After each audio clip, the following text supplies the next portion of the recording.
واقع رمضان آتك رسول صلى الله عليه وسلم فرمايته إذا دخل رمضان فتحت أبواب السماء آسمان دروازة بچما وغلقت أبواب جهنم باب بندما جهنم در درب بندما وسلسلة الشياطين والشيطان زنجيرا توقع بند كان قبا.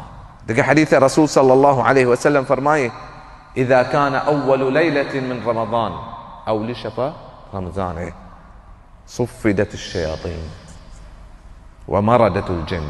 شيطان بند كان قبا وجنان سردار هم بند كان قبا. وغلقت أبواب النار فلم يفتح منها باب. نار جهنم دروازة در بند كان قبا وياچه هيچ باب پچ نبي. وفتحت أبواب الجنة فلم يغلق منها باب. وجنة دروازة درو پچ با جنة در درو پچ با وياچه هيچ در بند نبي. بي مباركي ما هي اشتياري اگر عني گاچ ما مكنه رنده حقا مدات نکنه عزيزة.